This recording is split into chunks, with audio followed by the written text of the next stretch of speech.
पुष्पेंद्र आप सभी का हार्टली वेलकम करता हूं और आज हम लोग बात करने वाले हैं सेंटेंस इम्प्रूवमेंट के बारे में। सेंटेंस इम्प्रूवमेंट जो कि 2022 जो एग्ज़ाम 2021 में हुए थे, जो 2021 में होने थे, उन एग्ज़ाम्स की बात करने वाले हैं। तो बेसिकली यहाँ पर सेंटेंस इम्प्रूवमेंट की बात करेंगे और सेंटेंस इम्प्रूवमेंट आप जानते हैं कि कोई भी पार्ट अंडरलाइन करता है और उसके 4 ऑप्शन दिए होते हैं, तो आपको उनमें से सही चूज़ करना होता है और एक ऑप्शन नो इम्प्रूवमेंट का होता है।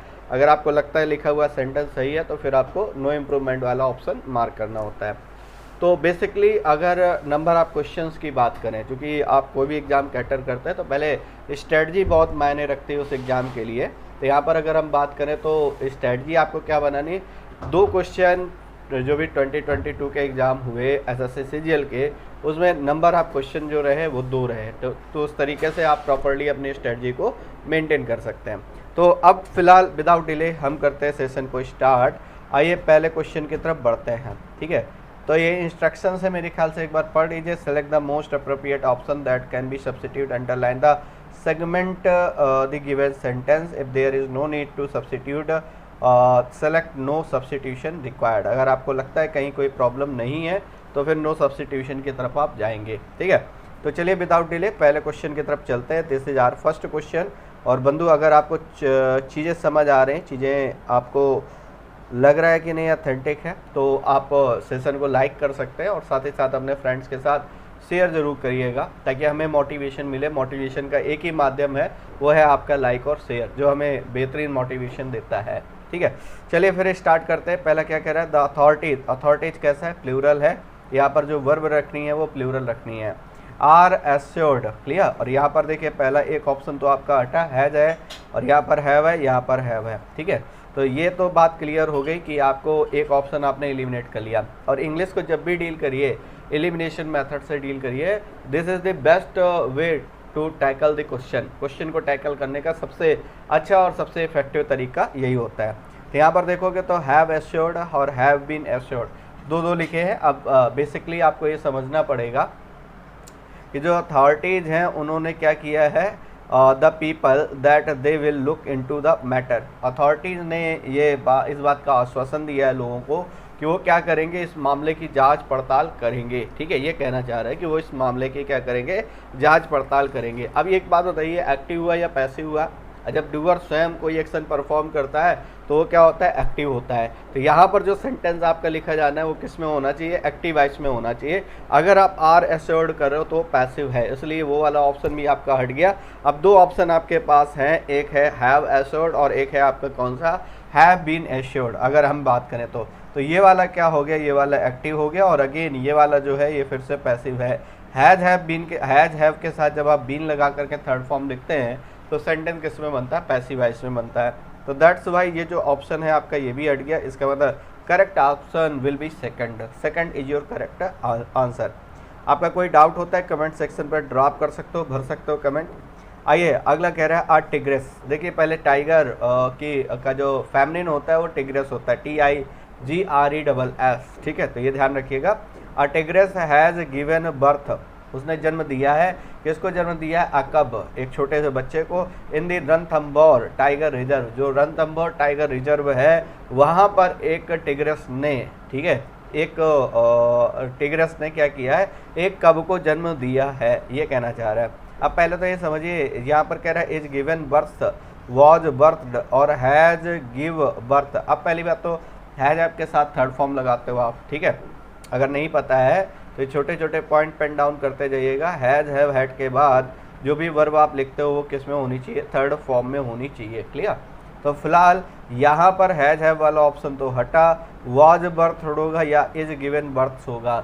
अब ये दोनों सेंटेंसेस जो हैं ये पैसिव वॉइस में लिखे गए हैं, जबकि सेंटेंस हमारा किस में बन रहा है, एक्टिव वॉइस में बन रहा है।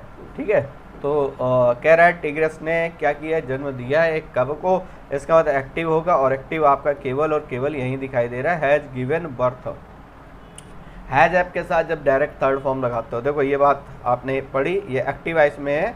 और जब भी आप हैज हैव के साथ बीन लगा करके थर्ड फॉर्म लगाते हो तो फिर ये पैसिव बन जाता है। क्लियर, तो यहाँ पर हमें पैसिव की ज़रूरत है नहीं, इसलिए हमने बाकी छोड़ दिए।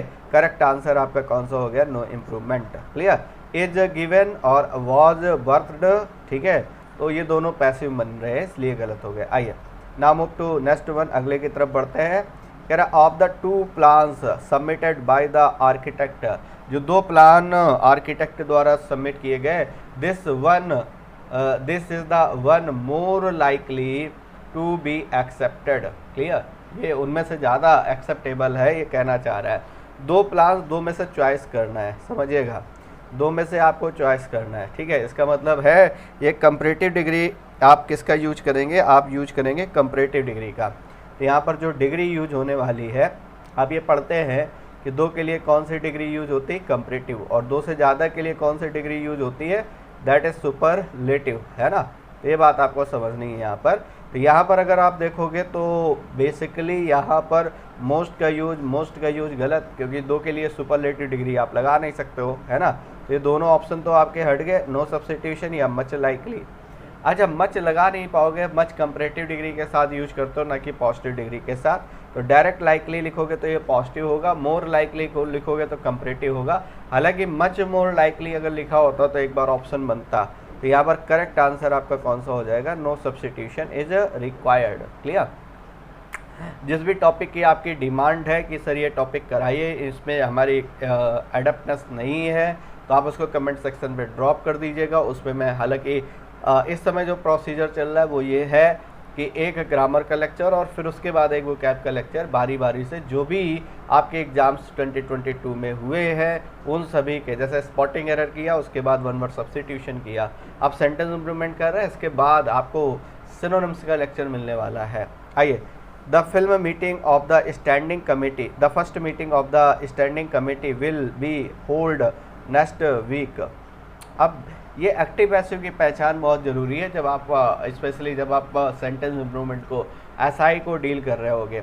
The first meeting of the standing committee, जो पहली मीटिंग है स्टैंडिंग कमेटी की, विल बी। अब देखिए विल के साथ आप बी कब लगाते हो, विल बी, ठीक है। इसके बाद या तो आईएनजी फॉर्म लगाते हो या तो थर्ड फॉर्म लगाते हो।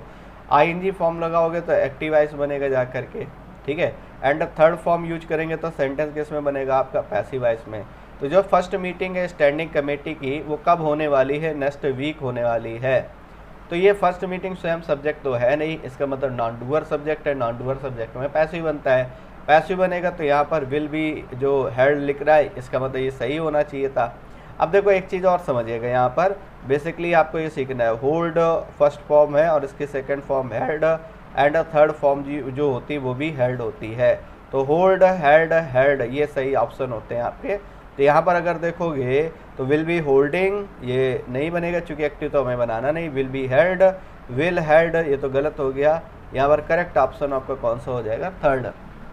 और देखिए विल के साथ डायरेक्ट फर्स्ट फॉर्म लगाओगे और ये डायरेक्ट थर्ड फॉर्म या सेकंड फॉर्म लिख रहा है हेड, इसलिए रॉन्ग है।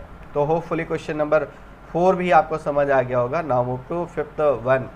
The student apologise the teacher for the delay in submitting the assignment, है ना। अपोलोजाइज करने का मतलब होता है एक तरीके से माफ़ी मांगना। टीचर ने क्या किया, वो स्टूडेंट ने क्या किया, अपोलोजाइज किया, किससे, टीचर से, for the delay in submitting the assignment, assignment submit करने में जो डिले हुई है उसके लिए क्या किया, स्टूडेंट ने टीचर से अपोलोजाइज किया, ये कहना चाह रहा है। अब यहाँ पर क्या कह रहा है, is apologising the teacher, apologise the teacher, has apologise the teacher, ये कहना चाह रहा है। अब यहाँ पर एक थोड़ी सी मिस्टेक है, हालांकि ये टाइपिंग मिस्टेक है, इसको थोड़ा सही करिएगा। ऑप्शन नंबर सी में यहाँ पर 2 और लगा लीजिएगा, ठीक है। रीज़न इज़ दैट क्योंकि अपोलोजाइज्ड के साथ जब somebody होता है तो हम टू का यूज करते हैं, अपोलोजाइज टू somebody, है ना। तो यहाँ पर ध्यान दीजिएगा। तो इसकी वजह से यहाँ पर अपोलोजाइज द टीचर नहीं होगा, अपोलोजाइज टू द टीचर होगा, ठीक है। तो यहाँ पर पार्ट कौन सा था, पार्ट यही था, अपोलोजाइज द टीचर। तो यहाँ पर होगा apologise to the teacher, part number कौन सा करेक्ट होगा, दैट विल बी थर्ड। आइए बढ़ते हैं क्वेश्चन नंबर 6 की तरफ आते हैं। 6 क्या है, computer crime have been in the news since the 1980s, है ना। जो कंप्यूटर क्राइम है वो कब से बना हुआ है, ये कहना चाह रहा है। अच्छा एक बात तो ये समझिए, कंप्यूटर क्राइम कैसा हो गया, सिंगुलर सब्जेक्ट है, सिंगुलर सब्जेक्ट है तो वर्ब सिंगुलर आनी चाहिए, तो हैव तो आएगा नहीं, तो नो सब्स्टिट्यूशन तो आपका आने से रहा। अब यहाँ पर has been, has been, has been, in the news, on the news, in the news, on the news नहीं होता है, पहले ये वाला हट गया है ना। और कब से है ये बात समझिएगा। अच्छा, फ्रॉम का यूज़ टाइम के लिए आप फ्यूचर टेंस के साथ करते हैं, ये ध्यान दीजिएगा। फ्रॉम आप जब टाइम के कंटेक्स्ट में यूज करते हैं, फ्रॉम प्लस टाइम, तो ये आपका परफेक्ट फ्यूचर परफेक्ट कॉन्टीन्यूअस की बात बता रहा होता है, ये बात ध्यान दीजिए। सिंस का यूज उसके साथ नहीं करते, ये बेसिक पॉइंट है यहाँ पर। तो यहाँ पर इसलिए करेक्ट ऑप्शन आपका कौन सा हो जाएगा, has been in the news since, कब से है, 90s और 80s से है। ठीक है, होपफुली ये क्वेश्चन भी आपका समझ आ गया होगा। Question number 6। Now move to next one, अगले की तरफ बढ़ते हैं। आई विश, बहुत प्यारा क्वेश्चन है, this is very very most important question, imagination का क्वेश्चन है और बहुत एग्जाम में अक्सर पूछा जाता है। I wish I were listening to my parents. ठीक है, और ये ज़्यादातर यंग जनरेशन वाले लोगों की ये ज़्यादातर समस्या है कि बाद में ये बात बोलते हैं, ठीक है, कि काश मैंने अपने पेरेंट्स की बात मानी होती, ये कहना चाह रहा है, काश मैंने अपने पेरेंट्स की बात मानी होती। इमेजिनेशन, और देखिए ये बात मैंने आपको सिखाया था कि इमेजिनेशन जो होता है वो दो तरीके का होता है। There are two types of imagination, है ना। और एक क्या होता है, एक प्रेजेंट का इमेजिनेशन होता है, एक होता है प्रेजेंट का इमेजिनेशन और एक होता है पास्ट का इमेजिनेशन। प्रेजेंट के इमेजिनेशन में हम लगाते हैं बंधु वर, जबकि पास्ट के इमेजिनेशन में लगाते हैं हैड के साथ वर के थर्ड फॉर्म। क्लियर, ये आपको ध्यान देना है। तो यहाँ पर क्या कह रहा है, आई विश का मतलब होता है काश, I were listening to my parents, काश मैंने अपने पेरेंट्स की बात सुनी होती। तो ये किसका इमेजिनेशन है, ये पास्ट का इमेजिनेशन है। और जब ये पास्ट का इमेजिनेशन है तो यहाँ पर क्या यूज करोगे, यहाँ पर यूज करोगे हैड लिसन्ड। करेक्ट आंसर होगा आपका हैड लिसन्ड। ठीक है, part number will be 4th। आइए क्वेश्चन नंबर 7 की तरफ बढ़ते हैं बंधु। क्वेश्चन नंबर 7 क्या कहना चाह रहा है, the investigation revealed that both of they had given false information to obtain the certificates. तो इन्वेस्टिगेशन से बात निकल करके सामने आई है क्या, कि that both of they had given the false, कि दोनों में, दो लोगों में से दोनों ने क्या किया है, बहुत मतलब गलत इन्फॉर्मेशन दी है ना, सर्टिफिकेट को लेकर के गलत इन्फॉर्मेशन दी है, ये कहना चाह रहा है। कुछ नहीं करना है, एक बात बताइए, सिंपल सा लॉजिक आपसे पूछता हूँ कि प्रीपोजिशन के बाद आप क्या करते हैं, सर ऑब्जेक्टिव केस का यूज करते हैं। आप चाहें तो वीडियो पॉज करके पहले आंसर करने की कोशिश किया करें। अच्छा, रिकॉर्डेड वीडियो इस वजह से दे रहा हूँ, रीजन इज़ दैट ताकि आपका टाइम ना लॉस हो, है ना, आप कम समय में ज़्यादा से ज़्यादा चीज़ें कवर कर सकें, चूँकि एग्ज़ाम आपका बहुत नज़दीक है और मुझे कराना भी है, ज़्यादा से ज़्यादा लेक्चर्स आपके साथ करने हैं, इंटरेक्ट करने हैं, तो इस वजह से कम टाइम में ज़्यादा चीज़ें तभी पॉसिबल है जब रिकॉर्डेड फॉर्म में होंगी। ठीक है, तो प्रीपोजिशन के बाद ऑब्जेक्टिव केस का यूज करता हूँ। अब एक बात बताओ, ऑफ लगा है तो ऑफ के बाद आप क्या करोगे, ऑब्जेक्टिव केस का यूज करोगे, है ना। तो दे का ऑब्जेक्टिव केस क्या होता है, देम, तो यहाँ पर क्या लिखना चाहिए था, ऑफ देम, है ना। तो यहाँ पर देखो जरा, ऑफ देम कहीं पर है। अच्छा, पहला वाला नो सब्सटीट्यूशन हटा, चूँकि ऑफ दे लिख रहा है। रिवील दैट देम, ये बात भी गलत हो गई। रिवील्स दैट हाउ दे, गलत हो गई। Revealed that both of them, तो correct answer will be 3rd। ये करेक्ट आंसर हो गया आपका कौन सा, 3rd। होपफुली ये बात समझ में आ गई होगी। क्वेश्चन नंबर 8 9 की तरफ चढ़ते हैं बंधु। 9 वाला देखेगा, I have been wondering at taking skating as hobby, है ना। अब वंडर के साथ आप कौन सा प्रपोजिशन यहाँ पर लगाएंगे, ऑन लगाएंगे, अबाउट लगाएंगे, टू लगाएंगे, ठीक है, या फिर एट लगाएंगे, ये आपसे पूछना चाह रहा है। तो ध्यान दीजिएगा, वंडर के साथ हम जो सही प्रपोजिशन लगाते हैं that is about, wonder about.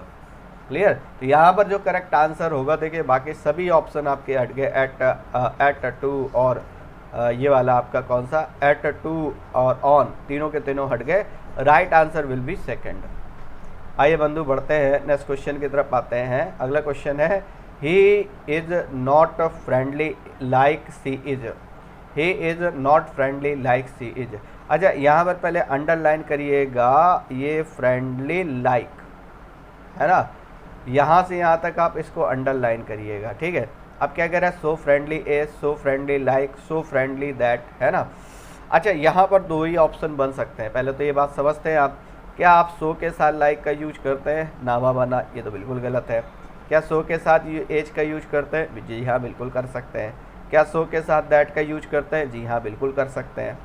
Clear, लेकिन इसमें सेंटेंस बाद में निगेटिव होता है, इसमें ऐसा कुछ नहीं है, ठीक है। हाँ, ये नेगेटिव सेंटेंसेस के साथ आप यूज करते हो, ये बात सही है। तो ये एक तो पहले तो देखो जरा, सो फ्रेंडली दैट, ये गलत हो गया। सो फ्रेंडली दैट, अच्छा सो फ्रेंडली लाइक, ये वाला हट गया। सो फ्रेंडली दैट ये भी हटा, क्यों? क्योंकि सेंटेंस आगे नेगेटिव होना चाहिए। कैन नॉट, कुड नॉट लगाते हो ना, जाओ देखो ये स्ट्रक्चर होता है कि आप सो लगाते हो, सो एज के बीच में एडजेक्टिव लिखते हो, सॉरी सो दैट के बीच में एडजेक्टिव लिखते हो। इसके बाद आप क्या करते हो, सेंटेंस में ज़रूरत के अनुसार कैन या कुड का यूज करते हो, आप कैन या कुड नॉट का यूज करते हो। तो ये प्रॉपर स्ट्रक्चर होता है, खासतौर से जब आप सो एज यूज करते हो, तो इस वजह से सो दैट यूज करते हो, तो इस वजह से ऑप्शन नंबर सी भी हट गया। अच्छा, डी वाले में तो कोई मतलब है नहीं, तो इसलिए करेक्ट आंसर आपका कौन सा हो गया, first, so friendly as. Hopefully ये बात भी समझ में आ गई होगी। आइए क्वेश्चन नंबर 11 की तरफ चलते हैं। क्या कह रहा है, we might as well watch a film movie on TV, there is nothing much to do, है ना। हमारे पास ज़्यादा कुछ करने के लिए है नहीं, तो हमें क्या करना चाहिए, एक मूवी देखनी चाहिए, ये कहना चाह रहा है। मे एज सच आएगा, मे एज वेल एज आएगा, माइट वेल आएगा। और यहाँ पर जान करके थोड़ा सा आश्चर्य हो सकता है आपको कि जब आप माइट वेल लिखते हो तो बेहतर होगा कि इसका मतलब ये मीनिंग देता है इनडायरेक्टली शुड का, और जब ये शुड का मीनिंग देता है तो यहाँ पर ये करेक्ट आंसर है, ठीक है, कि माइट वेल आप यूज करें। यहाँ पर करेक्ट आंसर होगा आपका डी, और might well is equal to should होता है। इसका मतलब जो मीनिंग शुड कन्वे करता है वही मीनिंग माइट वेल कन्वे करता है। तो बोथ आर सेम, दोनों के दोनों सेम है, दोनों सेम है तो आप उसको रिप्लेस कर सकते हैं, या तो यहाँ पर शुड लिख देते तो सही हो जाता। आइए क्वेश्चन नंबर 12 की तरफ बढ़ते हैं। क्या कहना चाह रहा है, the old lady needed love and care, जो बूढ़ी औरत है ना, उसको क्या चाहिए, लव और केयर चाहिए। कह रहा है beyond money, beyond money, beyond मतलब होता है से परे होना, ये बात जानते हो आप। बियॉन्ड का मतलब होता है से परे होना, है ना। बिसाइड्स मतलब के अतिरिक्त, no improvement, besides, beneath, beneath का मतलब नीचे होता है, बिसाइड मतलब के बगल में, बाय द साइड ऑफ, ये मीनिंग निकलता है। और बिसाइड्स का मतलब होता है के अतिरिक्त, के अतिरिक्त या को छोड़कर, ये कह सकते हो आप, है ना। तो कह रहा है मनी को छोड़कर उसको क्या चाहिए, लव और केयर चाहिए। इसका मतलब करेक्ट आंसर होगा आपका क्या, ए। बियॉन्ड मतलब से परे होना, बियॉन्ड माई इमेजिनेशन, मेरी इमेजिनेशन से परे है, मेरी कल्पना से परे, मैं ऐसा सोच भी नहीं सकता, है ना। इस तरीके से आप बियॉन्ड लगाते हैं। आइए क्वेश्चन नंबर 13 की तरफ बढ़ते बंधु। I imagine you have learn a valuable lesson from this experience, मैं आशा करता हूँ कि आपने एक वैल्यूएबल लेसन इस एक्सपीरियंस से लिया होगा। कह रहा है डिडंट यू। अब एक बात समझिएगा, ये क्वेश्चन टैग का क्वेश्चन है, तो यहाँ पर आपका जो देखिए, एक तो कंफ्यूज आप ये होंगे कि आप किससे टैग बनाएं, है ना। तो उसके लिए मैं सिंपल सी बात बताता हूँ आपको। जब भी इस तरीके का स्टेटमेंट दिया गया हो, दो अलग अलग स्टेटमेंट दिए गए हों, तो जो मेन स्टेटमेंट होता है उसको लेकर के हम क्वेश्चन टैग बनाते हैं। तो you have learn a valuable lesson from this experience, इसका टैग बनेगा, और इसका टैग बनेगा तो यहाँ पर हैव आएगा, तो यहाँ पर हैव है नहीं तो हैव लिखिए, सेंटेंस में नेगेशन है नहीं तो नॉट लगाइए, और सब्जेक्ट क्या होता है, यू। तो ये आपका बनेगा हैवंट यू। पार्ट नंबर कौन सा हो गया, सेकंड। फिर से सुनिएगा, मैंने कहा क्यूटी बनाते समय, क्वेश्चन टैग बनाते समय आपको क्या चाहिए, हेल्पिंग वर्ब, हेल्पिंग वर्ब के साथ नॉट, नॉट के साथ सब्जेक्ट। सेंटेंस में अगर नॉट नहीं है, सेंटेंस में अगर नॉट नहीं है तो लगा दीजिए, अगर है तो फिर हटा दीजिए, ठीक है, जस्ट अपोजिट होता है। तो यहाँ पर करेक्ट आंसर आपका कौन सा हो जाएगा, सेकंड। आइए बढ़ते हैं क्वेश्चन नंबर 14। क्या कह रहा है, many a man has succumbed to his temptation. Many a एक डिटरमिनर होता है, पहले इस बात को समझिएगा। मैनी आ जो होता है ये क्या होता है, ये एक डिटरमिनर होता है, और इसके साथ लिखा गया पूरा का पूरा सेंटेंस कैसा होता है, सिंगुलर होता है। पूरा का पूरा सेंटेंस जो होता है वो कैसा होता है, सिंगुलर होता है। इस बात को समझिएगा आप, ठीक है। अब देखो यहाँ पर क्या करोगे, मैन लिख रहा है, ये प्लूरल, देखो इस बात को पहले आप समझ लीजिए। मैनी आ के साथ लिखा गया नाउन, और लिखी गई वर्ब, और लिखा गया पॉजेसिव, तीनों सिंगुलर होते हैं। तो यहाँ पर करेक्ट आंसर क्या होगा, यहाँ पर करेक्ट आंसर होगा man has, oh sorry many a man has, no improvement वाला ही ऑप्शन हो जाएगा यहाँ पर। आइए बढ़ते हैं अगले वाले क्वेश्चन की तरफ बढ़ते हैं। My father was always ordering about my sister, है ना, ये गलत है। Always ordering my sister about, about बाद में लगेगा, तो ऑर्डर अबाउट मतलब होता है आदेश देना। तो यहाँ पर करेक्ट आंसर होगा आपका कौन सा, B, ordering my sister about, ordering my sister about, ये करेक्ट आंसर होगा। इसका मतलब करेक्ट आंसर होगा आपका सेकंड। आइए बढ़ते हैं नेक्स्ट क्वेश्चन की तरफ चलते हैं। When Sarika knock at the door some people through the window peeped through the window sorry someone peeped through the window। अब पता है इस क्वेश्चन को सॉल्व करना बेहद आसान है। ये जो बाद वाली क्लॉज लिखी है, देखिए एक क्लॉज यहाँ से यहाँ तक है, एक स्टेटमेंट यहाँ से यहाँ तक है, बाकी स्टेटमेंट ये दूसरा है। ये वाला स्टेटमेंट पीप्ड से पता चल रहा है किस में, पास्ट में है। और आप जानते हो अगर एक बार स्टेटमेंट पास्ट में होता है तो पूरा का पूरा स्टेटमेंट किस में होता है, पास्ट में होना चाहिए। जब पास्ट में होगा तो यहाँ पर समझिएगा नॉक नहीं आएगा, इसका मतलब नो इम्प्रूवमेंट होने से रहा। नॉक्ड है, नॉक्ड है, नॉक्ड है, पहली बात तो ये नॉक्ड आएगा। दूसरा the door, at the door और ऑन द डोर। नॉक के साथ सही प्रपोजिशन कौन सा लगता है, वो लगता है एट, नॉक एट। तो करेक्ट आंसर कौन सा हो जाएगा, सेकंड हो जाएगा, knocked at the door. Hopefully समझ में आ गया होगा, याद कर लीजिएगा नॉक के साथ सही प्रपोजिशन आपका कौन सा लगता है, एट लगता है। None of the boys was willing to admit that he was in the wrong, है ना। लड़कों में से एक भी लड़का ऐसा नहीं था जो इस बात के लिए बिल्कुल इच्छुक हो कि वो एडमिट कर सके कि वो गलत है, ठीक है, गलत था। तो यहाँ पर अगर आप ध्यान से देखोगे तो वॉज विलिंग, विलिंग के साथ विलिंग टू एडमिटिंग, अच्छा टू के साथ तो आईएनजी फॉर्म का कोई मतलब है नहीं। अच्छा रेडी टू एडमिटिंग ये भी गलत हो गया, चूँकि डायरेक्ट आईएनजी फॉर्म टू के साथ लगा नहीं पाओगे। टू के साथ क्या आता है, V1 आता है, जिसको आप इन्फिनिटिव नाम देते हैं। इस प्यार को क्या नाम दें, इन्फिनिटिव नाम दे देते हैं, है ना।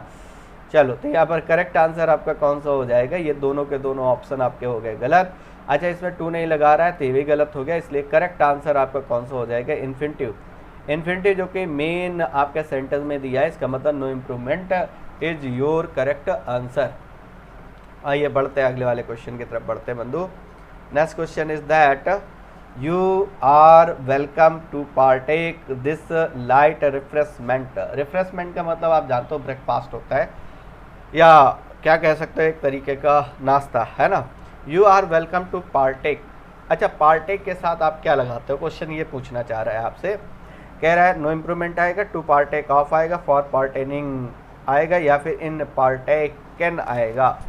यहाँ पर करेक्ट आंसर होगा पार्टेक ऑफ। पार्टेक ऑफ का मतलब होता है हिस्सा लेना, पार्टेक ऑफ का मतलब होता है टू पार्टिसिपेट, किसी चीज़ में हिस्सा लेना, ये करेक्ट आंसर होगा। तो यहाँ पर करेक्ट आंसर कौन सा बनेगा, B, B is your correct answer. आइए बढ़ते हैं क्वेश्चन नंबर 3 की तरफ। This TV channel has a larger viewership from another channel. इस टीवी चैनल के जो व्यूवरशिप है वो दूसरे चैनल से कैसी है, बिल्कुल अलग है। अच्छा एक बात बताओ, हिंट दे दिया इसने और आंसर भी बिल्कुल क्लियर है, क्या, लार्जर, LARGER। लार्जर क्या है, कंपैरेटिव डिग्री, है ना। कंपैरेटिव के साथ क्या लगाते हो, देन। क्या कंपैरेटिव के साथ फ्रॉम, देन, नो, ये फ्रॉम हटा, then is your correct answer. आप जानते हो ER या मोर के साथ कंपैरेटिव डिग्री के साथ आप क्या लगाते हैं, देन लगाते हैं। तो बस एक क्ल्यू और question will be cleared, clear. चलो आगे चलते हैं, अगले क्वेश्चन की तरफ बढ़ते हैं। क्वेश्चन नंबर 20 की बात करते हैं। कह रहा है in spite of my niece's dog, ठीक है, Casper is very mischievous, he is lovable, है ना। इन स्पाइट आपका मतलब होता है के बावजूद, है ना। नेवरथलेस का मतलब होता है फिर भी, आल्दो मतलब यद्यप, हाउएवर मतलब जबकि, है ना। तो यहाँ पर सभी के मीनिंग रख करके देख लीजिए, answer will be cleared, clear. तो यहाँ पर करेक्ट आंसर होगा कौन सा, सी वाला, आल्दो माई नीस डॉग है। पहली बात यहाँ पर देखो नीस नहीं लगा रहा है, आंसर ये भी हो सकता था, लेकिन इन दोनों में से अगर देखोगे ए और डी वाले में, तो ये इस वजह से गलत हो गए क्योंकि इनमें अपॉस्ट्रोफी एस भी नहीं लगा रहा है। यद्यपि जो मेरा नीस का डॉग है कैस्पर, वो बहुत ही ज़्यादा मिस्चीवियस है, फिर भी कैसा है, लवेबल है, इसलिए करेक्ट आंसर आपका कौन सा होगा, 3rd। आइए बढ़ते हैं क्वेश्चन नंबर 21 की तरफ चलते हैं। Which movie have you watched on television when I called you. जब मैंने तुम्हें बुलाया उस समय कौन सी मूवी देख रहे थे, ये पूछना चाह रहा है आपका मित्र, यार, दोस्त है। तो कॉल्ड का मतलब क्या हो गया, देखो दो स्टेटमेंट है, ये पहला स्टेटमेंट आपका यहाँ से यहाँ तक है, दूसरा स्टेटमेंट व्हेन आई कॉल्ड है, और इसका मतलब ये स्टेटमेंट किस में, पास्ट में है, तो अगला वाला भी पास्ट में ही बनेगा। जब एक पास्ट होता है तो पूरा का पूरा पास्ट होता है। तो यहाँ पर जब आप पास्ट की बात करोगे तो डिड यू वॉच, डिड के साथ फर्स्ट फॉर्म लगनी चाहिए। आप जानते हो डू, डज, डिड के साथ क्या लगाते हैं, इसके साथ हम फर्स्ट फॉर्म लगाते हैं, इसलिए ये गलत हो गया। आर यू वॉचिंग प्रेजेंट में बना इसलिए गलत हो गया। यहाँ पर करेक्ट आंसर आपका डी। अच्छा ये भी नहीं हो जाएगा क्योंकि हैव जो है वो प्रेजेंट में, इसलिए नो सब्स्टिट्यूशन भी नहीं होगा। Part number B is your correct answer. आइए 22 की तरफ चलते हैं। कह रहा है I shall certainly write to you, है ना, मैं आपको निश्चित ही लिखूंगा, है ना। When I shall reach to Bangalore, है ना, जब मैं बंगलोर पहुंचूंगा तब मैं निश्चित ही आपको लिखूंगा, है ना। यहाँ पर देखो एक बात बताओ, ये प्रिंसिपल क्लॉज हो गई, कहाँ से कहाँ तक, यहाँ तक, ये प्रिंसिपल क्लॉज। आगे वाली ये सबऑर्डिनेट क्लॉज है, और सबऑर्डिनेट देखो प्रिंसिपल क्लॉज अगर फ्यूचर में हो, ये बात पढ़े थे, प्रिंसिपल क्लॉज अगर फ्यूचर में हो तो सबऑर्डिनेट क्लॉज जो होती है, सबऑर्डिनेट क्लॉज वो फ्यूचर टेंस में नहीं होनी चाहिए, ठीक है, सिंपल सा लॉजिक ये है। तो यहाँ पर आई शैल रीच नहीं होगा, आई रीच होगा। अच्छा पास्ट लगा नहीं सकते क्योंकि पूरे में पास्ट होगा, ये वाला कॉन्टिन्यूअस बनेगा नहीं। आइए अगले क्वेश्चन की तरफ बढ़ते हैं बंधु। क्वेश्चन नंबर अगला है आपका कौन सा, 23। While the online class was going on, जब ऑनलाइन क्लास चल रही थी, they had to keep their cameras on, ठीक है, तो उनको अपने कैमराज को ऑन रखना पड़ रहा था। अब एक बात बताओ, वॉच का मतलब पास्ट हो गया तो पूरे पास्ट आएगा, यहाँ भी पास्ट आएगा। तो यहाँ पर देखो हैव प्रेजेंट है, आर प्रेजेंट है, हैड के साथ फर्स्ट फॉर्म लिख नहीं सकते हो, ठीक है, इसलिए ये भी हट गया। Right answer will be third. Oh sorry, right answer no improvement होगा, ये भी गलत हो चुका है, राइट आंसर नो इम्प्रूवमेंट होगा। 23 के बाद बढ़ते हैं बंधु 24 की तरफ। All the buses leaving between 10 PM and 5 PM has been cancelled. पहली बात तो देखो एक बात बताओ, ऑल द बसेस इसका सब्जेक्ट है, ये सब्जेक्ट है, तो इसके लिए हैज कैसे लगा लोगे, इसलिए नो इम्प्रूवमेंट तो पहले हट गया। वर लग सकता है, वर लग सकता है, डायरेक्ट बीइंग क्यों लगाओगे, वर बीइंग, अच्छा वर के साथ बीइंग, ये तो कोई लॉजिक ही नहीं है, यहाँ पर करेक्ट आंसर ये। वर कैंसिल्ड मतलब पास्ट टेंस लिख रहा है, पास्ट टेंस लिख रहा है तो आप आसानी से इसको कैटर कर सकते हो। सॉरी पैसिव बना रहा है, पैसिव बना रहा है तो आसानी से cater. They each listened carefully to what each other said, ठीक है, दे ईच लिसन्ड केयरफुली, उनमें से प्रत्येक ने क्या किया, ध्यान से सुना। वॉट ईच अदर सैड, क्या वो कह रहे थे, तो यहाँ पर दे ईच का मतलब हर एक की बात कर रहा है, इसका मतलब दो से ज़्यादा की बात कर रहा है। दो से ज़्यादा के लिए आप क्या लगाते हैं, वन अनदर, तो इसलिए करेक्ट आंसर होगा आपका वन अनदर। वैसे भी ईच अदर होना चाहिए, ईच अनदर नहीं होता है, द अदर गलत हो गया, तो ये सारे ऑप्शन आपके एलिमिनेट हो गए। आइए क्वेश्चन नंबर 26 की तरफ। सच was his performance that audience gave a standing ovation, जिस तरीके की उसको परफॉर्मेंस थी, ऑडियंस ने उसको क्या किया, स्टैंडिंग ओवेशन दिया।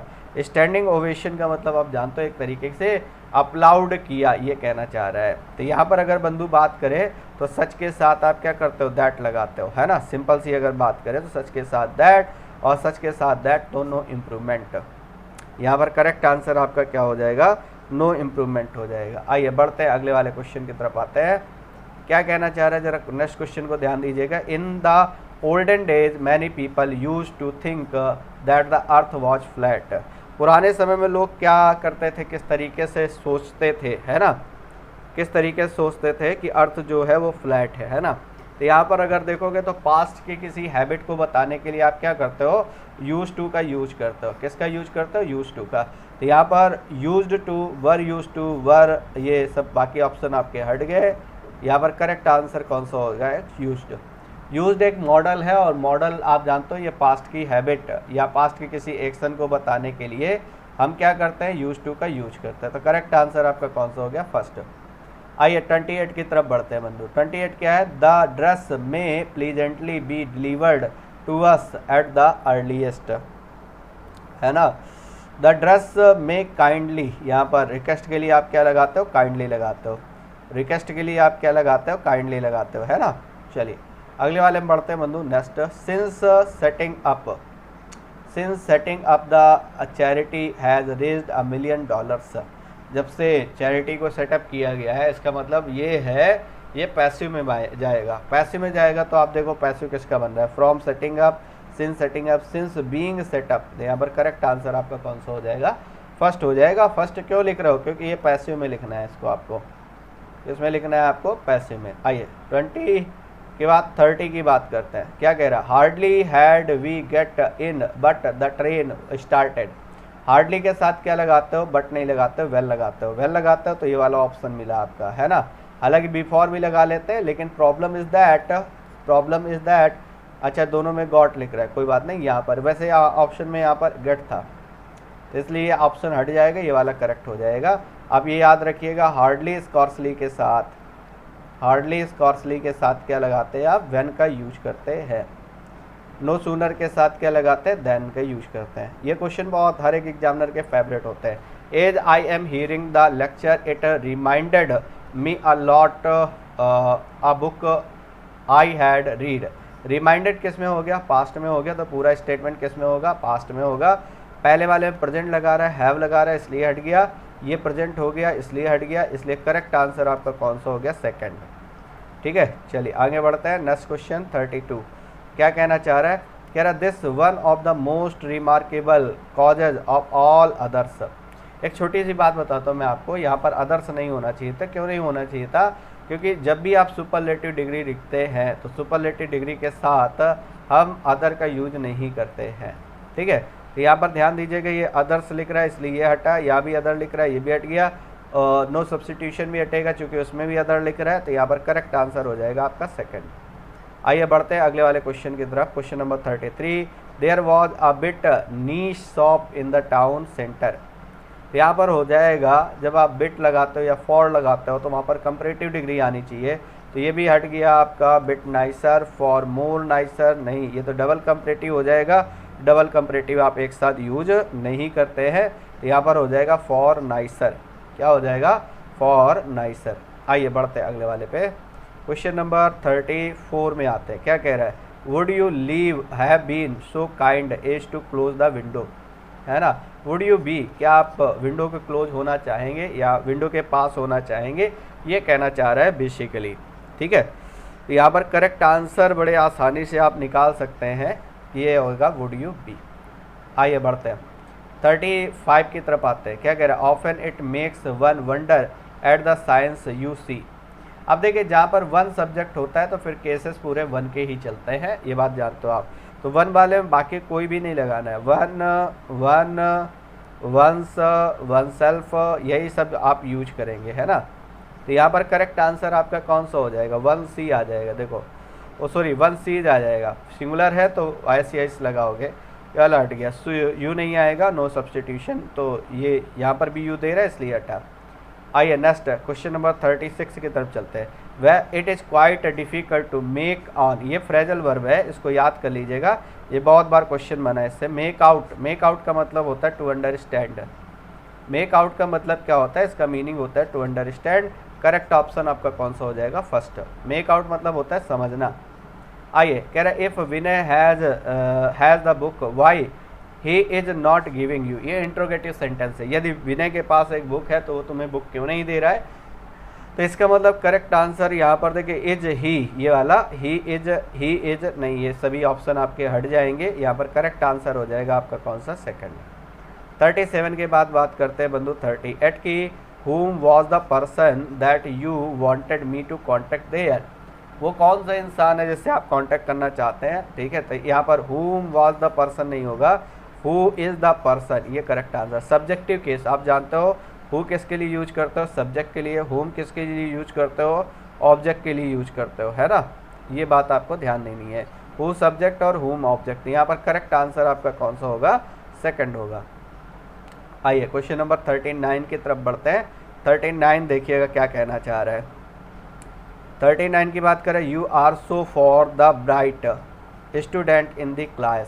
ठीक है, सो फॉर मतलब अब तक के सबसे ब्राइटेस्ट स्टूडेंट। देखिए, वन वर्सेस ऑल की जहाँ कंपेयर करते हो वहाँ पर डिग्री कौन सी आती है, सुपरलेटिव आएगी, तो by so far the brightest, ये वाला आएगा, ऑप्शन नंबर सेकंड आएगा। होपफुली क्लियर हो गया। 40 की तरफ बढ़ते हैं। 40 देखिएगा क्या कहना चाह रहा है, we had to undergo a great many difficulties. इसका सीधा आपको अगर डिटर्मिनर पता है तो आप बड़े आसानी से क्लियर कर लेंगे। अ ग्रेट मैनी जो होता है ये एक डिटर्मिनर होता है, और जब ये डिटर्मिनर होता है तो इसके साथ लिखा गया जो नाउन होना चाहिए, जो वर्ब होनी चाहिए, वो कैसी होनी चाहिए, प्लूरल होनी चाहिए, है ना। तो यहाँ पर अगर देखोगे तो अ ग्रेट मैनी डिफ़िकल्टीज ये बनेगा जा करके, और यहाँ पर आएगा नो इम्प्रूवमेंट। क्वेश्चन नंबर इसके बाद एक दो क्वेश्चन और बचते हैं, उनके बारे में बात कर लेते हैं। As it was getting late Lata leave the party midway. ठीक है, लेट हो गई थी इसलिए उसने क्या किया, पार्टी को छोड़ दिया। और वैसे भी देखोगे तो यहाँ पर वाज लग रहा है, वाज का मतलब क्या हो गया, पास्ट हो गया। पास्ट हो गया तो आपको पास्ट ही बनाना है। तो इज लेफ्ट ये तो गलत हो गया, पैसिव बनाएगा। लीविंग द पार्टी ये तो पहले गलत है। Left the party option number कौन सा आपका, फोर्थ सही है। ठीक है, चलिए इसके बाद आखिरी क्वेश्चन की तरफ चलते हैं। आज का आखिरी question, I don't fancy to go out this evening, है ना। फैंसी एक ऐसी वर्ब है जिसके साथ आप क्या करते हैं, वर्ब की फॉर्म मतलब आईएनजी फॉर्म का यूज करते हैं। तो यहाँ पर गो नहीं हो, टू गो नहीं होना चाहिए था, या गोइंग होना चाहिए था, जो कि ऑप्शन नंबर कौन सा होगा आपका, फोर्थ होगा। अब एक छोटी सी रिक्वेस्ट है कि सेशन को आप जरूर शेयर कर दीजिएगा सभी के साथ। दूसरी चीज़ एक और कि आपको नेक्स्ट टॉपिक किस उस पर चाहिए, किस टॉपिक पर चाहिए, ठीक है, तो वो भी जरूर कमेंट करके आप बताइएगा। तो फिलहाल बंधु आज के सेशन के लिए इतना ही, मिलते हैं नेक्स्ट सेशन में। तब तक के लिए आप सभी को थैंक यू क्लास, जय हिंद।